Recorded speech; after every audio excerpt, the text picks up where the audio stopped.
A health crisis is looming in Trinityville, St. Thomas, following a serious drainage problem which is leading to an increase in mosquitoes in the community. TVJ News was informed that at least 3 residents in the community have contracted dengue over the past 2 months, and they're blaming the poor drainage system. And while help has been promised, the residents are not optimistic. It may look like the aftermath of a typical afternoon downpour, but residents say this drain has been clogged for not months, but years. This drain has been blocked for over 5 years now. One of the greatest problems that is affecting me is the large volume of mosquitoes coming out here. It smells awful, right? And it is right here. A lot of times I come here to buy at the shop, I have to be walking around it. My kids go to school, right? And they have to walk through this water every day to catch a bus. And not only are the mosquitoes a nuisance, but many believe they have been leading to an uptick in dengue cases in the community. Shireen Henry said she was hospitalized with dengue 2 months ago. So I have 2 kids living with me, girl and a boy. Both of them catch dengue fever also. Their skin be a black spot, mosquito bite them. That is the problem, I know, because there's a lot of mosquitoes there. Soon after, a team from the health ministry stopped to do this. However, residents believe the root cause of the problem needs to be addressed. As soon as rain subsides, the water will go down on the road, right? But this water here is stagnant in the drain, so that water does not move.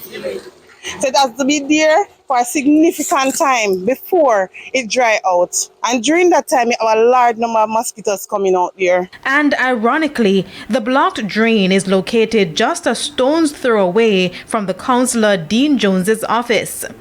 We tried to get a response from Mr. Jones, but he declined to comment on camera. However, he told us he has been advocating for the drain to be fixed and help is coming. I speak to him and he said he speaks to persons about it. And them say them soon sort it out. So I don't know, it's still like this. St. Thomas has been on the health ministry's radar for dengue since 2023. In fact, the parish has been recording the highest rate of dengue in the island since the start of the year, with 696.1 cases per 100,000 people.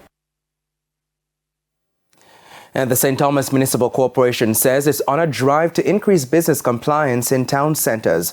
On Friday, there was a multi-agency operation in Morant Bay to ensure that businesses are operating lawfully. Today has been the first initiative, and I do hope that this will continue so that people will be better sensitized as to the rules and function and upholding of the laws. We're privileged to have persons from the fire department, the health department, the municipalities and the tax office. And as time goes on, I think we'll be better able to facilitate other areas where a person will be well informed as to the rules and function while doing business in the town of Morant Bay. Expired trade licenses as well as delinquent property taxpayers were 2 of the biggest concerns by the authorities. There were also health and public safety concerns at some establishments. The absence of a garbage collection contract with a reputable company was also a cause for concern. Notably, no non-compliance notices were served on any of the businesses. Instead, the municipal corporation says it will be working with the businesses to ensure that they have their updated documents within an appropriate time frame.